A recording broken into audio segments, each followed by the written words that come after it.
Hello, everybody. Welcome to a new episode of Between the Ropes here on the Empty the Bench podcast network. I am your host. My name is Kristie Wilson. There you go. So if you want to follow BTR on social media, you got that right there. Want to check out ETB content, including this show, go to youtube.com/ETB network. You get great content, football forecasts, which we did last night. You can check that out. You can check out Gridiron Gridlock, Gridiron Gurus, hitting for the cycle, moving the goalposts, press row. Yeah, sorry about that. And also, it's just I think this show is going to actually be a really good one. I really do. So if you're watching the show on here, go ahead, leave a comment. I'll try and read as many as I can. So let's get into some good stuff here today. Let's do it. Yes, New Japan Pro Wrestling's The New Beginnings event is going to be taking place February 27th in Trenton, New Jersey. Now, there's a lot planned for this. You've got like the New Japan. I'm going to have to pull my glasses down. I'm sorry. You've got the New Japan World Television Championship. El Phantasmo is going to put that title on the line against Konosuke Takeshita. Takeshita is a rising star. He was the IWGP World Champion, and now he's getting another title opportunity, which I think is great. Other big one, like big appearances, Bolton Oleg. You got Syuri, the IWGP Women's Champion, and the New Japan Strong Women's Champion. They're going to be there. Tomohiro Ishii, the Stone Pitbull. If you watch AEW, you know what I'm talking about. He's made appearances there. He is of course, the strong openweight champion. He'll be there. David Finlay, Yoda Chuchi. I think I'm probably going to get his name. I'm going to butcher his stinking name. I swear to God. He is the IWGP World Champion and the IWGP Global Champion. So that's going to be something. And I'm telling you, this definitely has elements of excitement involved in this. I mean, holy crap. You have other things coming up besides all the titles on the line, everything. You have the Young Lion Cup, young stars, young up and comers coming in for a great opportunity. I think this is a tournament. It's a 3-day single elimination tournament to be held on the road to New Beginning in Korakuen. I think it's Korakuen Hall. I probably butchered that too. I do apologize. But that is huge. That is big, big, big, big, big, big, very big. And then you have other additions. You have David Finlay there, like I mentioned, and then you have the IWGP World Tag Team Champions. The Knockout Brothers are going to be there. So, I think, in all honesty, this is definitely something that is. I think it's pretty cool for this to happen. Is coming here to America, knowing there's going to be a good number of it. There's plenty of American fans out there. Love New Japan, absolutely love it. And I don't think there's any question at all about this. There's none whatsoever. So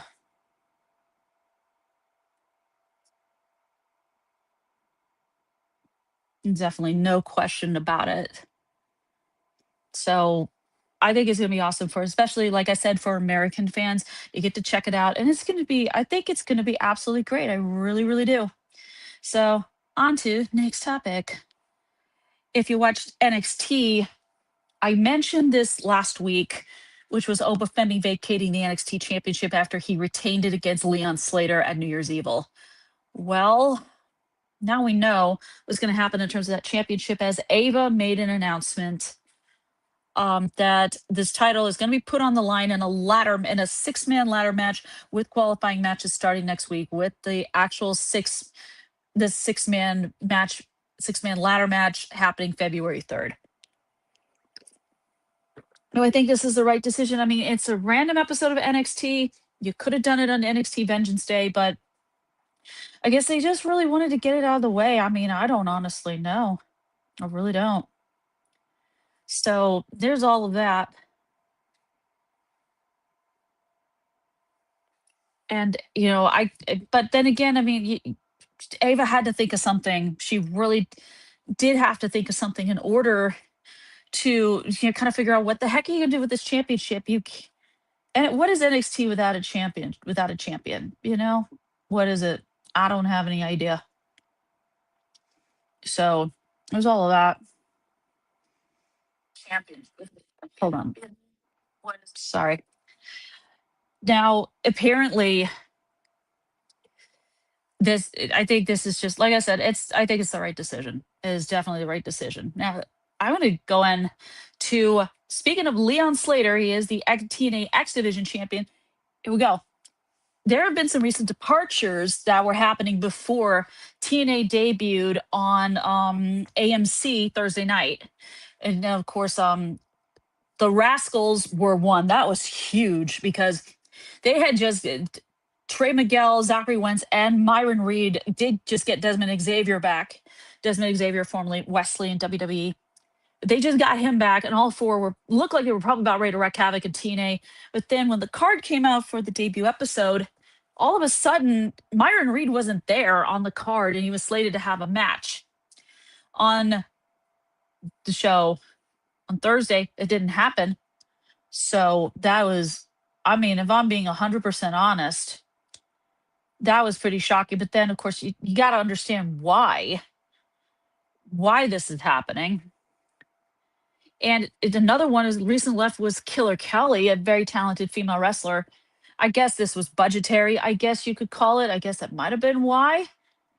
Excuse me, please. Holy crap, Ola. Ugh. I love you, Mountain Dew. We would like a sponsorship. Your code red's fabulous, by the way. I'll try to be careful while I drink this stuff. Holy moly. But you had all of this. This was a lot of things going on. And speaking of TNA on AMC, there we go. This kind of ties into this. Great show. Not well, then again, there was a lot of criticism of it, like a lot of critics say, oh my God, it's so bad. This is based on what I read, and I'm like, you really? Seriously? You thought it sucked?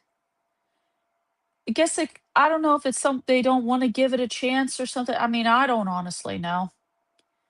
I didn't think it was that bad. I mean, you start the show with the phenomenal AJ Styles, future TNA Hall of Famer, mind you, kicking off the show, and then having moments like backstage with Frankie Kazarian and eyeing that TNA World title, amongst other things, and then just some other moments as well. And then you've got to add the NXT element into it because of TNA Genesis happening tonight, by the way. That is their I think it's their first big pay-per-view of the year. And it looks like the match got set up Thursday night for Genesis, which is tonight. Not Sol Ruka. Why am I thinking Sol Ruka? No, it's Zarya. You can go up against Li Yang Lee, or Xia Li if you want to refer to her by her old WWE name if you want to, for the Knockouts title. So that's going to be interesting. And the international title coming up with Stax and 3 others. Also mystery opponent involved in there. A couple of debuts did happen on this episode, which I'm sure got people talking and maybe left some people completely confused. It does tend to happen. The former Sonya Deville, now going by Daria Ray. Side note, Daria Ray, that's her first and middle name. I think it works. Came out, said, oh, thank you. I'm so happy to be a part of TNA. And then tell Santino Marella, you are not needed. So clearly she's going to be a heel, like authority figure. And this could wind up being like her versus Santino Marella in kind of a tug of war for like top authority figure in TNA. That's definitely what it looks like to me. And then the former Cora Jade, who's going by her old ring name from the Indies, Elena Black, is now fully on TNA. Found herself a new landing spot after she'd taken time away. I don't doubt she's good, but she is kind of a problem child, just to put it to you that way. But no question she's talented, none whatsoever. And then we had a title change, which was the inspiration lost to the Elegance brand. And I mean, but there was a reason for this, and it does factor into, of course, this previous topic, which was the inspiration. Their contract had expired. Do they go back to WWE and become the Iconics? I don't know. That's up to them. If they wanted to go to WWE, Yeah. Or go to AEW where they did just establish women's tag team titles. Of course, if you look right over there, that is Harley Cameron and Willow Nightingale, the Babes of Wrath, in the big beautiful picture that is right behind me as I move my head. So there's that. You could do it that they could go there. That's possible. Because as we know with WWE's the women's tag teams have kind of been kind of like random teams that just get randomly thrown together. I mean, latest example, Alexa Bliss and Charlotte Flair, but they're one of those tag teams. It actually works. Excuse me, it does work. Down moments in this episode. I mean, what Perez Hilton, the big gossip blogger who I never liked, who I think is a loser. But yeah, I'm sure everyone's gonna be, I'll cry about it. He ended up on TV. Whatever. Still don't like the guy. I remember a lot of his blogs from like the early 2000s when his website was mega popular. There was no reason for him to be on that show, especially when they revealed who Mr. Elegance was. And I'm like, this is kind of a lame ass segment before a Knockouts tag team title match, So there was all that going on. But overall, I'd say not bad. I mean, they can get better. I mean, I'm sure AMC is expecting numbers, expecting ratings, expecting results. So, Carlos Silva and TNA, they're gonna have to pick it up a little bit and don't do a heck of a lot of these dumb things that WWE has had a bad habit of doing before in the past. All right. So we had all of that. And now, since not that one, god damn it, sorry. This one. I mentioned the Rascalz, and if you're wondering where did they go, AEW. And they are coming. Yes, Trey Miguel, Zachary Wentz, Desmond Xavier, Myron Reed are coming. And these guys can hold singles gold, tag team gold, trios gold. This is a four-person group. They've been together for a long time. They can do their thing. And holy crap, it is going to be, I can't wait for what these four can do, because I'm sure they're going to be funny and mischievous, and you're going to get great matches in the ring. I think they can hold their own against anybody. I really do.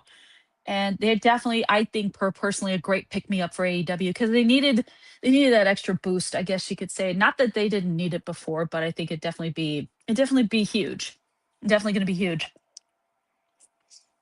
And then you had some CMLL wrestlers. You had Hechicero. I probably butchered his name. Mascara Dorada. Probably butchered that too. This one I'm not going to butcher, and that's Persephone. Those three are still going to be with CMLL, but they're also signing contracts with AEW. So the dual contracts right there. I think any one of these, I mean, if you watch Persephone against Athena or the Ring of Honor Women's title, I mentioned Persephone when I roasted Athena maybe like a couple of weeks or so ago, and I made it clear. I mean, do I think Persephone should be the Ring of Honor Women's Champion? Yeah, that would be great if she was. But she's getting a hell of an opportunity, continuing to do her thing in CMLL while making an impact on AEW. So that's definitely going to be an exciting thing. I love it. Absolutely love it. Who would I like to see AEW sign? I know there's some. I mean, many people are crying out for Bailey to join her friend Mercedes Moné in AEW, but I have read that Bailey's contract doesn't run out till possibly 2027. Not that I expect anybody to buy into that, because I have read so many tweets and people just decide to dispute that because they think their opinion holds weight.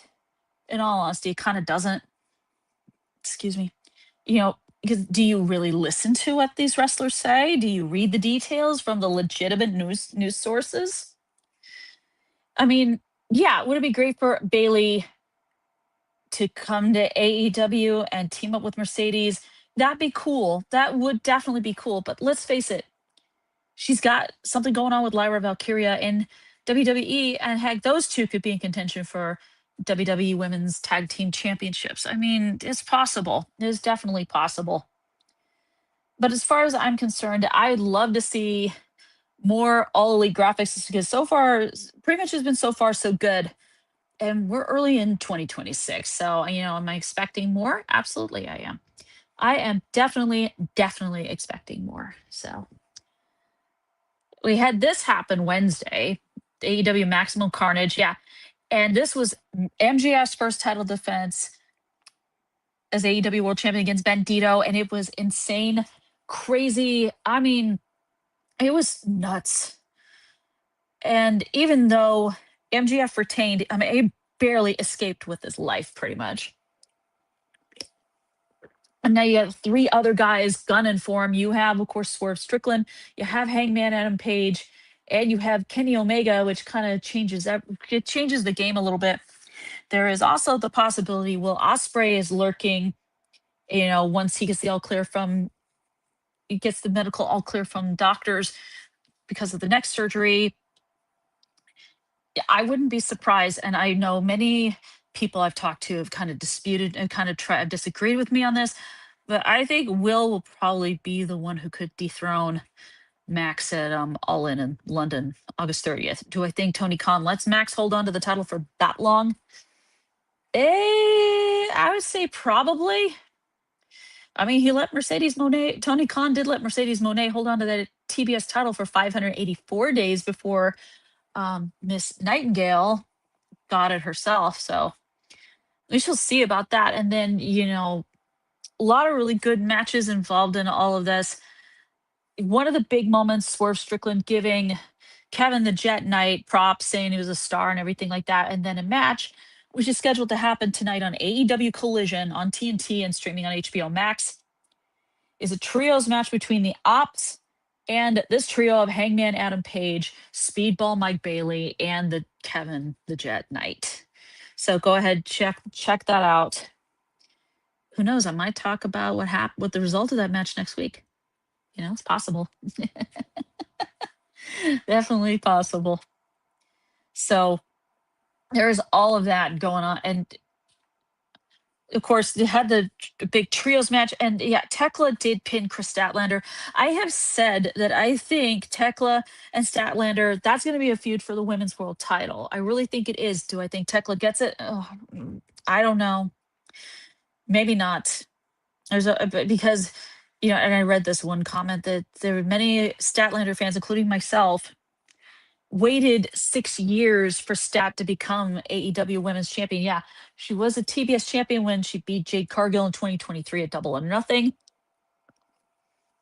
But I personally think we waited so long for Stat to finally get the big prize. It only made sense for her to hold on to it a little longer. I mean, maybe Revolution in March. I mean, that would be something. I know people would probably get angry at me for saying that, but I feel like that's just the way it should be, really. You give her a chance to really show that she is a capable champion, and then maybe, just maybe, if she loses it, you can build her up again and she could get another chance. I really think that is possible. I really think it is. The other thing, which kind of blew me away on the whole thing, one, at the end of the title match, Max, you know, he gave Bandido respect, but then he went off and decided to be an asshole like he usually is. And I beat him up, and then he gets chased out by Bandido's friend and tag team partner, Brody King. Oh, wow. That was definitely something that I feel was, you know, for once, Max, can you turn the character off? I know at one point it looked like you did, but then you had to beat Bandito up, and then you tried to take his mask. Come on, Max. You should be, if you are a student of the game, like I always have suspected you are, you know that when it comes to luchadors, especially luchadors, you take the mask off. That is a total ass sign of disrespect. I mean, excuse me. Oh, clearly Bandito's been wearing that mask for many, many years, in all his years competing in the ring. It doesn't matter what promotion he was working for. He had the mask. And you don't, I mean, I don't care if you have like a honest to God, deep boiling hatred for the man. You do not rip off the mask. I have seen this happen. Like, this happened a good deal in AEW. And I literally would just feel like a sense of just a disgust towards whoever ripped the mask off a luchador. I would be upset about it because let's face it, it's disrespectful. It is insanely disrespectful.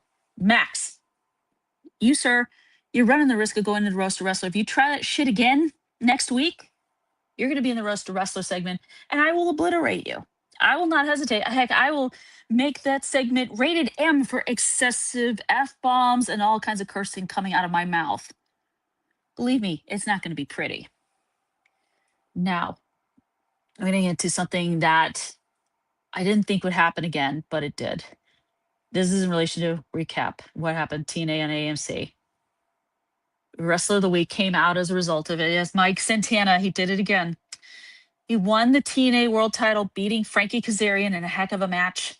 I know some people were commenting on like the ending was kind of wonky, but the right guy won. Do I think Kazarian should have gotten the title? You know, that's up for debate.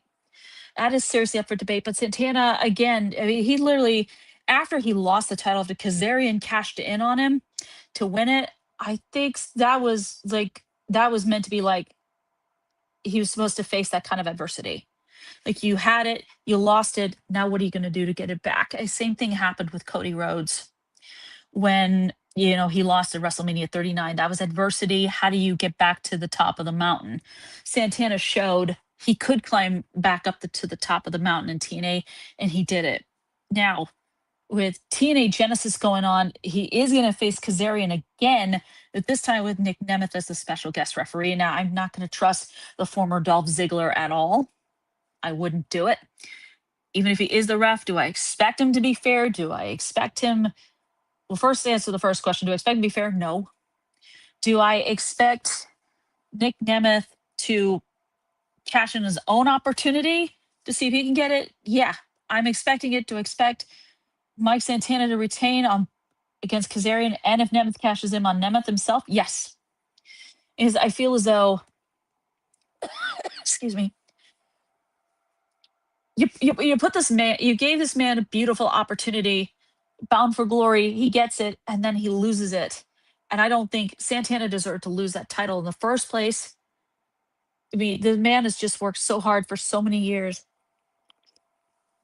To get to a point where he's a world champion, he got it, then he loses it. But he showed he's capable. He's just so more than capable of winning something like this. And I can't help but respect the man for putting in such incredible effort. He's had good matches. It was only a matter of time before he got that chance. I really feel like that's just my personal feeling about it. That's just the personal feeling I have.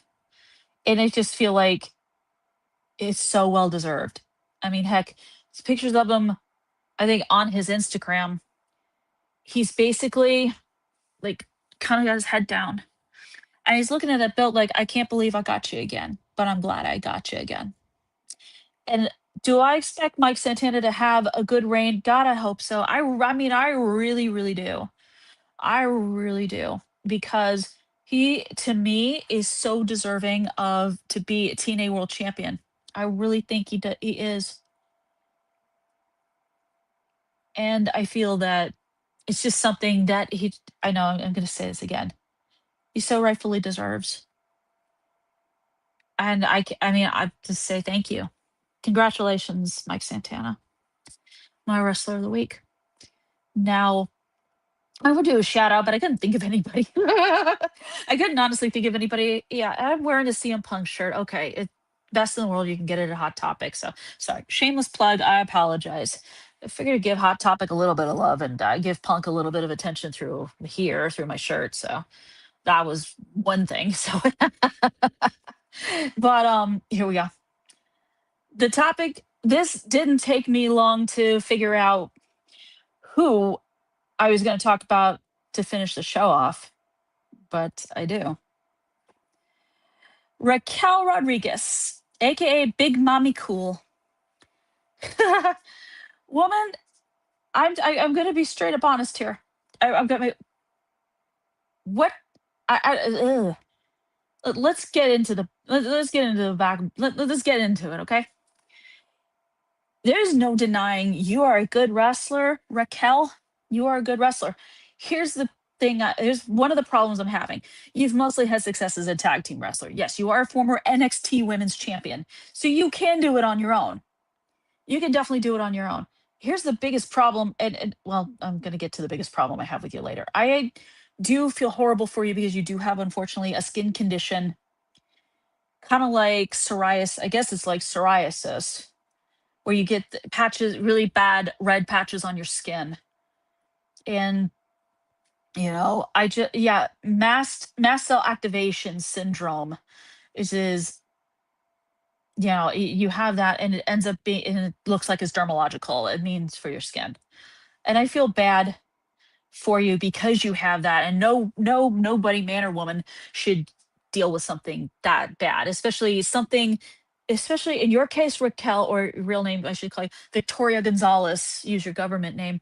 You're wearing gear that kind of like shows a lot of skin and everything like that, and you want to look your absolute best, which I don't blame you for. I absolutely don't. But here's the thing. Here's where now I'm officially getting to what is my problem with Big Mommy Cool. Okay. What's my problem with Raquel Rodriguez? Okay, one, she's part of a faction that needs to effing, or I'll just blur it out anyway, needs to fucking die in the Judgment Day. Okay? That faction is getting way too crowded. Where do you honestly fit into the whole scenario, Raquel? Would you live Morgan's bodyguard? Are you Roxanne Perez's best buddy? I mean, holy shit. The other thing is, you're now in a feud with Stephanie Vaquer. You want the WWE Women's World title. Here's how you not get it, bitch. You don't go attacking Stephanie Vaquer's injured ankle that's in a walking boot. You don't stomp on it. You don't try and slam a chair into it. You don't knock her around every chance you get. Okay? You get that in there, sorry. But Raquel, you don't need to resort to these freaking tactics. Stephanie has shown on her Instagram what her ankle looks like. Oh God, it's not great. It's legitimate. If you want to see nasty ankle injuries with bruising all the way around it, go to, I think it was 2021, 2022. Someone in the comments helped me out with this. Indy Hartwell injured her ankle against Tiffany Stratton and Roxanne Perez at NXT Spring Breakin'. I saw in the photos Indy posted, and the ankle looked fucking nasty. Stephanie's is just as bad. If you keep stomping on it, Raquel, oh God. You're already in enough trouble as it is. If you really wanted to feud with somebody, bitch, you could have gone straight after Nikki Bella. I get Nikki's a part-timer. Heck, there is a story already there that I feel like WWE is putting on hold just because you want what Miss Vaquer has, which is that WWE Women's World title. Now, I don't know when you're going to get a golden opportunity to see if you can have a one-on-one match with Stephanie. I don't know if it's this coming Saturday night's main event on January 24th. By the way, side note, that's the day before my birthday. So I'd get that. Sorry, got to get that little tidbit out there. I'm going to, Raquel, you need to knock the fuck off. I'm telling you. Because every time you basically, heck, you attacked Stephanie when she was having an interview with Michael Cole, and this was apparently my reaction to what you did to her. What the what the what the what the yeah, what the exactly. Yeah, exactly. I probably said that 3 times as you're beating down on her. I swear, pretty much. This is my thought with the Judgment Day that you're a part of. If we keeping a buck right now, we ass. I mean, if we keeping a buck right now, we ass. Yeah, you're ass. The Judgment Day is ass. You got too many members. Yeah, Finn Balor is going to go up against CM Punk. I don't care. That's something that I don't care about. Judgment Day needs to fucking die, okay? And I don't know if you're going to pursue singles or whatever. Because you versus Stephanie, here's me reaction to you wanting to go up against Stephanie. Why the fuck you lying? Why you always... That's the wrong one, by the way. I'm messing with buttons, and I need to find the correct one, or else I'm not really going to be able to get it right. But still, oh Lord, Raquel, stop attacking Stephanie, and you keep cutting promos. I swear to God, it's nails on a chalkboard. This is what I need to. You people need to say to you. You need to shut the fuck up. Yes, exactly. So Raquel, big mommy cool. Well, you're not cool. Okay. Oh God, woman, stop with attacking Stephanie. You're not gonna win this friggin' title. I don't care when the match is scheduled, because eventually it's gonna depend on when Stephanie Baker's ankle heals up, which I hope it does. I hope she kicks your ass and smashes your damn face into the mat when you get hit, when she pulls off the devil's kiss, and then basically just whips your tall ass self around like a rag doll. So What the f? What the f? What the f? What the f? What the f? What the mhm. f? Yep, that's yeah. Excuse me, Raquel.